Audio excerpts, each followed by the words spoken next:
Good afternoon, everybody. Um, Obviously, not coming in here with the result we had hoped for on Friday night.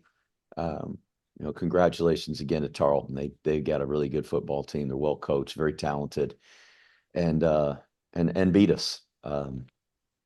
Felt like we made some plays and gave ourselves some opportunities, but also, we let some opportunities go and had some self-inflicted mistakes that really cost us. And even with that, we had a chance right there to win the game at the end and didn't come through. So it's disappointing, but a lot to learn from. Obviously, a lot to improve on, and we'll need to improve tremendously this week as we play Kansas State, who's very talented, extremely well coached, and going to be a better football team than the one that we faced on Friday night.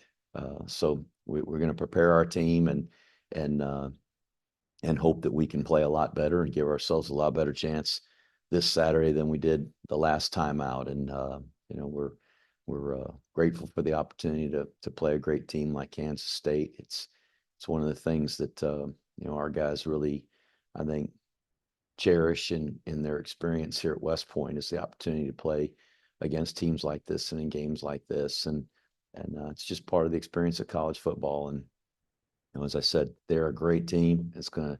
It will take our very best effort, the best we can muster, to be in the game with them. And hopefully we can come up with that kind of effort and be competitive on Saturday night. To kick us off, go ahead, Rich. Thanks. Rich DeMarco, Army Radio. Coach, when it's a setback, a lot of people want to talk about, what went wrong and why things happened. What are some things, a few things maybe from Friday night, that make you optimistic heading into week 2 against Kansas State? Well, sure. There's plenty that went wrong. And as everybody focuses on those, so do I. We got to figure out how to fix the problems that we had. But I thought our guys played physical and played tough and played hard. We made some errors and frankly, there are times they just beat us. I mean, I thought they did a great job up front on both their offensive and defensive lines, um, and defeated some blocks against us. And we weren't able to defeat the blocks that we needed to at times, but there are other times where we did. And we made some good plays. Our defense, we made them punt 7 times. Typically, when we make another team punt 7 times, it is usually a good day for us. And so our defense at times answered when they needed to, and other times we didn't. We allowed them to make some plays. Offensively, I thought the drive at the end of the first half, to get the ball with very little time left, to be able to put a drive together, go down and score a touchdown, that was extremely positive for us to be able to do that right before the half. And so, I mean, there were moments where I thought we played well. Obviously, Trey Benson, the couple of punt returns he had, I thought those were very positive. He got some blocks, but he did a really nice job returning the ball. So we can find things. There are positives that come out of Friday. It just, unfortunately, we didn't find a way to win. And if we find a way to win that game, we still have all the same issues. We still have all the same problems to correct. We just don't feel quite as bad, because we would have found a way to win the game. We didn't. So, there's certainly some good things, and we can recognize those, but obviously some glaring mistakes and some things we got to get better at. Jeff, countless times over the last 12 years, you've talked about how proud you are to be the head coach at West Point. You're going to face a power conference team on the road, though the proximity to Fort Riley from Manhattan, Kansas, is something that's very important in Kansas State, important to folks out there. What will it mean to be at a place that truly is a greater Army town? It's awesome to be traveling to a place where we know there's going to be American soldiers close by, in attendance, and that there's a pride that comes with the Army team coming to town, and that means a lot to us. It's the team we play for. It's the team we represent. We are the Army team when we take the field, and it gives me personally great pride to do that, to be a part of West Point, to serve our men and women in this role. And I know it gives our team great pride to wear those colors and to represent the Army. I'll assure you that all of our guys, all of our players are excited about the opportunity to serve alongside those men and women, and to become one in their ranks, and to be in leadership positions to help guide and lead soldiers. They're really looking forward to that. And so it means a lot for them to know they represent those men and women, and to know that they'll be there, and that we maybe got a little bit of a hometown crowd that will be in attendance among the huge crowd that I know Kansas State will have cheering for them. Thanks, Jeff. Ken McMillan, go ahead. Hey, Jeff, can you give us an analysis of Dwayne's performance on Friday night, and also Cale Helms? So Dwayne, he did some really good things, and obviously there's some mistakes that stand out that you know are obvious, but I thought he competed really hard. He had some good runs. He had some really good throws. You know, he had some errant throws. The one that was the long throw, I think you know, that interception gained about 42 yards. That was on a 3rd down, though I would much rather have had, you know, a ball that was at least playable. You never know what'll happen. A guy catch it or a PI, but the one that was glaring was down there in the red zone. We threw the interception, and just you know, just a mental breakdown there to throw it to that receiver, and you know, he feels bad about it. He didn't want to make those mistakes, but he also led us on some scoring drives. He made a great throw to Noah Short down there when we needed to get in a scoring position.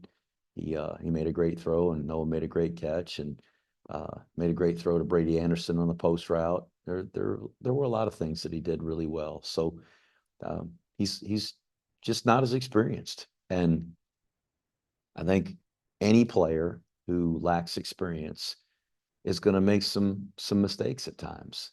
And you know, I think Brady Small's a really good football player, and he started for 2 straight years, this being his now his 3rd year that he's starting. But I remember in the opening game against ULM, he gave up a sack down on the goal line in the opening drive, and you know, just he was to get out for the edge rusher, and you know, this time around he'd probably get out and be in better position than he was in that opening game without any experience. And it just, I think fewer mistakes are made when a player is more seasoned. And so, you know, a guy can't be a starter or a returning starter until he starts. And so, though Dwayne, you know, got some playing time last year and started against Air Force, you know, it's different.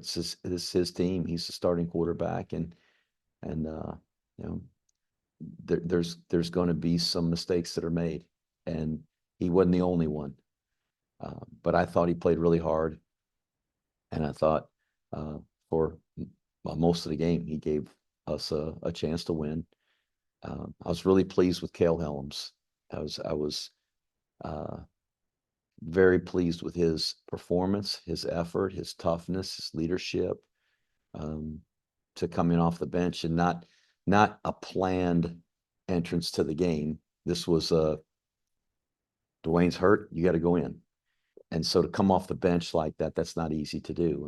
And I thought he did a really nice job of putting a drive together there that gave us a chance to kick the field goal in regulation, and then playing the overtime snaps like he did. He certainly showed leadership and toughness there. And you know, he had some plays that he'd like to get back, and we'd like to have back. Just maybe missing you know, missing some looks in the passing game where he could have hit a guy. But that again, it comes with experience. And the more those guys play, I think the more they'll improve and get better. I mean, it's gotta be great. I mean, Dwayne is your guy, but for Helen to get such experience in an opener can only help the program. Well, I hope it helps the program. As I said, this is going to be a bigger test than the one we faced on Friday night. This is Kansas State is more talented and bigger and more athletic and faster. And that's no knock on Tarleton. Tarleton's a good team. I mean, I'm not saying this after the fact.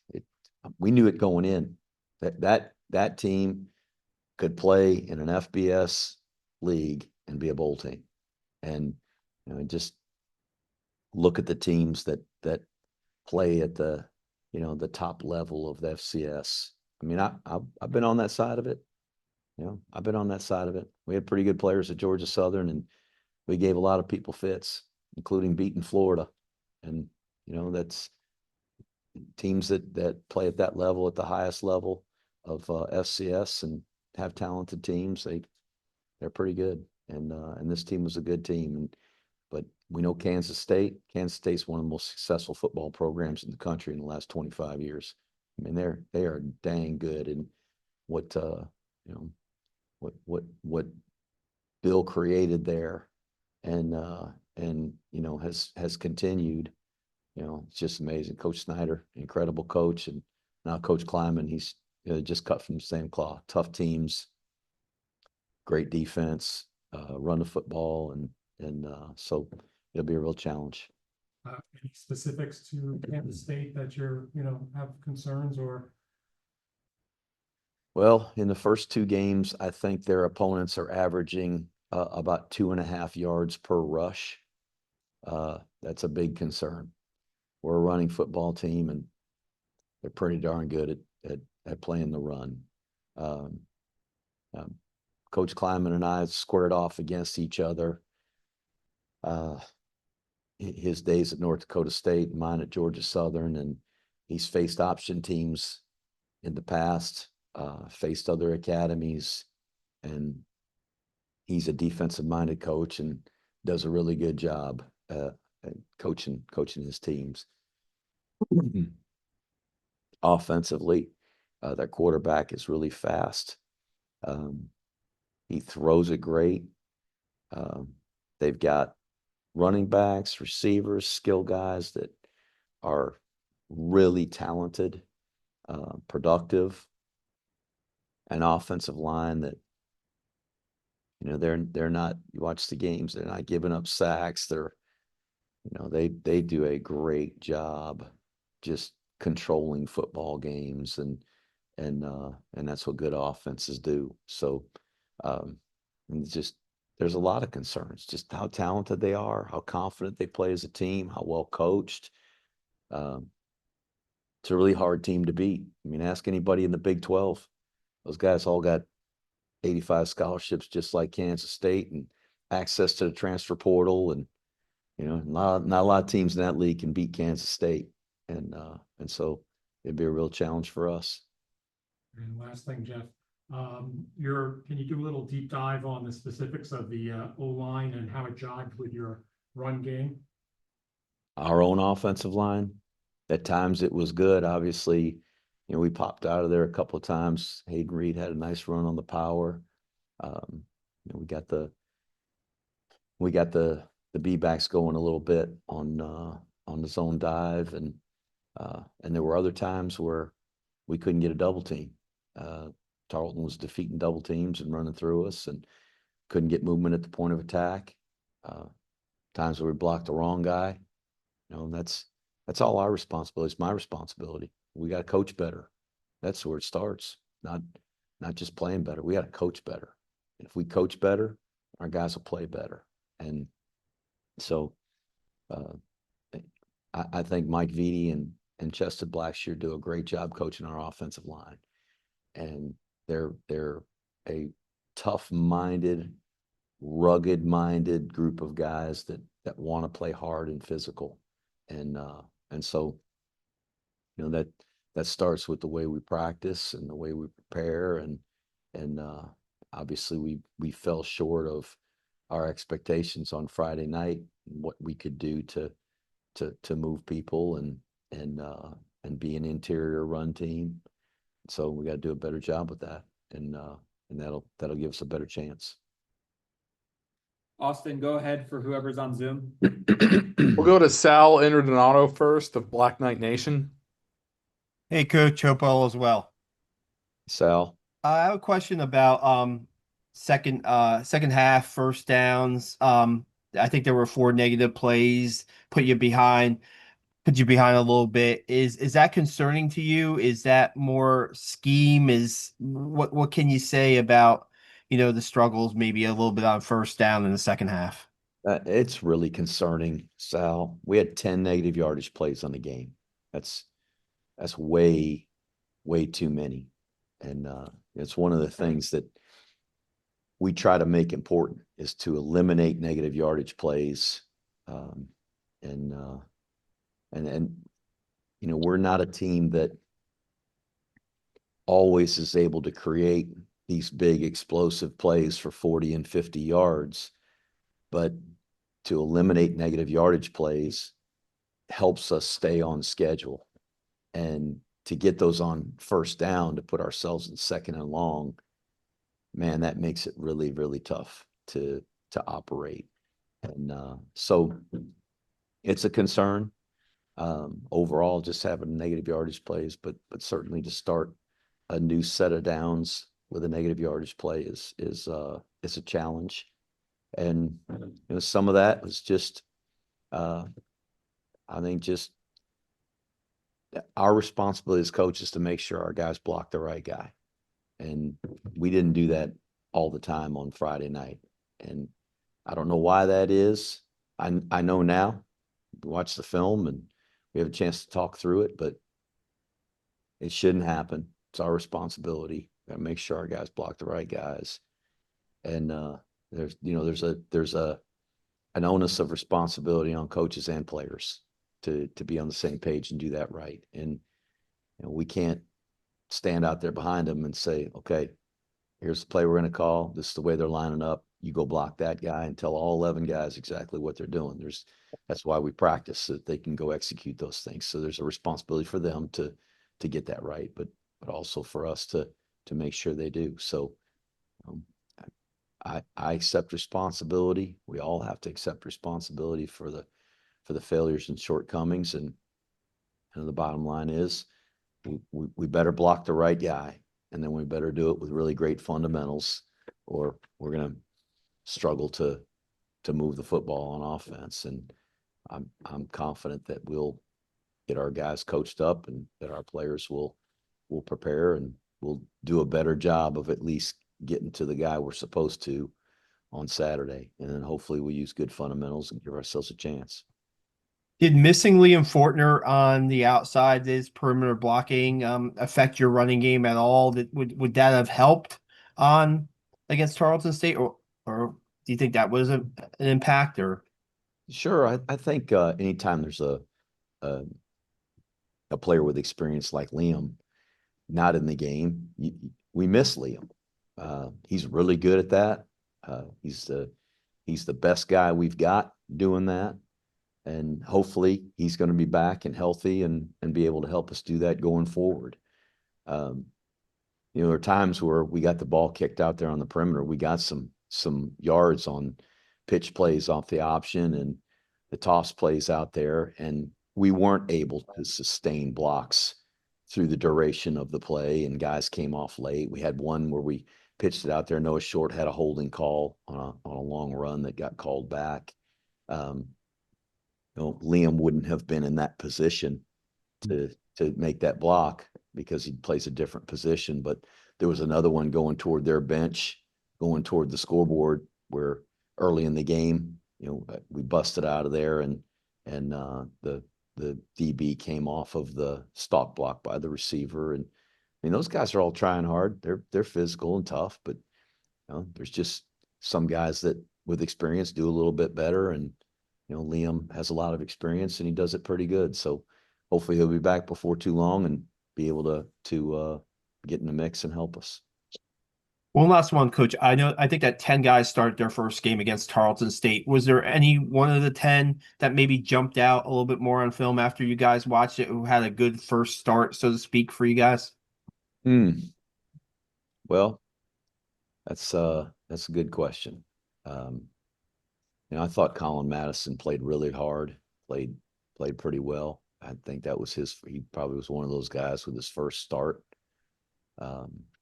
I thought Eric Ford made some good plays. That one where he rushed the passer, they kind of had their backs down to the wall down there on the end where the core sits, and he knocked the ball out of the quarterback's hands. Unfortunately, the quarterback fell on it himself. We didn't have anybody else that was there in the backfield. They were all getting blocked or in a gap and didn't get there. But he made some plays like that were good plays.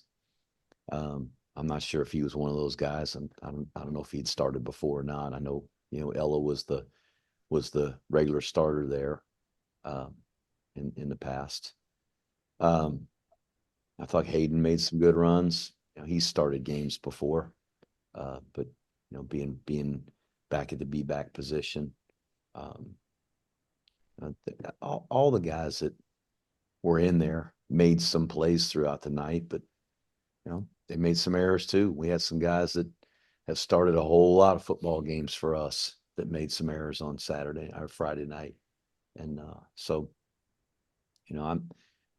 it's hard to pick out guys and just say this guy did a really good job, and overall he had a winning performance. I tend to look at how we played together, because one guy's not going to win a football game. 11 guys together playing out there and being on the same page and executing together, that's what wins. Play in and play out, 11 guys doing their job together. So collectively, we didn't play, starters or returning starters or not, we didn't play as well as we needed to. Thanks, Coach. We'll go Thanks. now to Ken Kreitzer from CamVets Media. Ken, go ahead. Hey, good afternoon, Coach. Hey, let's just ask you about Larry Pickens. A national story today, his heroism, rescuing someone from a car in an accident that was about to go on fire. Made the national news. Even the Secretary of the Army complimented your player, your sophomore Larry Pickens. What was your impression? Well, we're very, very proud of Larry.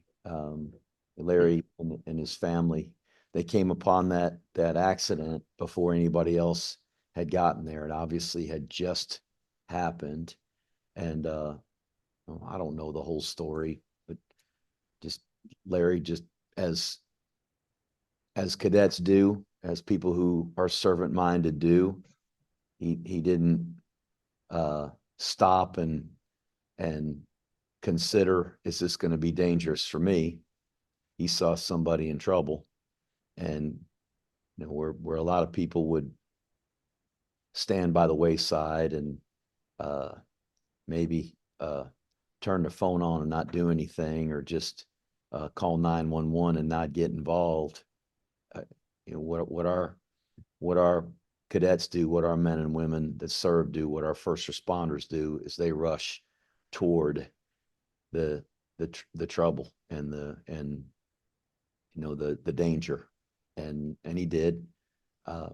You can see on video that somebody in his family was videoing what was going on, and he and his dad are pulling this gentleman out of his car, and there's sparks that are falling from the treetops and the utility poles and wires that are loose on the ground, and flames kind of around the car. And if you're just looking at it, you're thinking, okay, that car's full of gasoline, it can go up in flames or blow up at any point, and just complete disregard for that. He's going to save that guy, get him out of there. And so it speaks to just his character, and it speaks to the courage and the selflessness of our cadets and what this place stands for. But I think it also speaks to his parents and his upbringing. He wasn't over there by himself. His dad was right there with him. and they carried that gentleman from one side of the road to the other to get him out of harm's way. So, you know, there's a I think a humility to Larry Pickett that when you talk to him, it's just kind of no big deal. It just, you could see that it's a pretty lengthy video that he's just, matter of fact, it's just what he did. And but I'm really proud of him. We're all very proud of him, and he's a source of pride for our entire academy, our program, and the men and women that he represents and that he serves. So it was awesome. It's a great story. It should be national news, and I'm happy for that man, that he's safe, and I know that his family's, I'm sure, very glad that he's, you know, okay and able to come home and live another day, just as Larry's family is glad that he's safe and was able to save that guy and get out of that situation without getting hurt himself. We're certainly glad he's back here with us too. Yeah, absolutely wonderful story, and heroic, represents the core of cadets in your team so well. Hey, listen a little bit to Coach Chris Kleeman yesterday to his press conference, and he talked a lot about, I guess, from his days as a defensive coordinator at North Dakota State, eye discipline. He said he only wanted players on the field who have good eye discipline. Is that, I know you talk about the same thing. Why is that so important? Because you, as a defensive player can get baited into putting his eyes where they don't belong. You know, that happened on Friday night to us. It's not exclusive to defending option offenses. It's playing defense. It's having eye discipline. And you know, you got a linebacker that's got a tight end running a drag route. He's supposed to grab the drag route and cover the drag route. Well, his eyes are on the quarterback, and they're not supposed to be on the quarterback. That's eye discipline. A DB who's supposed to be playing a wheel route, and you know, the guy runs right by him, and he's got his eyes on the run action because the quarterback stuck his hands out there with the ball, and somebody put their arms around it like they were going to take the hand off, and you know, all of a sudden their eyes aren't in the right place. You know, that's eye discipline, and you can get beat. You can get beat with poor eye discipline. You give up plays, you give up touchdowns with poor eye discipline. So I said, Coach Kleiman is a tremendous football coach. He's a great defensive coach, and he's proven to be an incredible head coach. When Craig Bowl went to Wyoming, and I came here, and the same year, Chris Kleiman took over the North Dakota State program, and they continue to win national championships, and then he got the opportunity to go to Kansas State. Gene Taylor, who was the AD at North Dakota State, became the AD at Kansas State and hired Chris, and it was a wise hire. Chris is a great coach, and that same mentality, that toughness, the winning on defense and running the ball and controlling games, you know, that came with Chris Kleiman, and he's done a terrific job. It's just not a guarantee that because a program has been winning that the next coach that takes over is just automatically going to win. They've got to drive the culture and procure the talent and manage the organization and all the things that come with being the CEO. And he did a great job of that at North Dakota State, where the expectations are really high, and then took over for Bill Snyder, who, I mean, arguably one of the best college football coaches in the modern era, and took a program that was maybe the worst in college football and turned it into one of the best. You know, it just wasn't an automatic, but Chris Kleiman has continued that, and so he's done a really good job.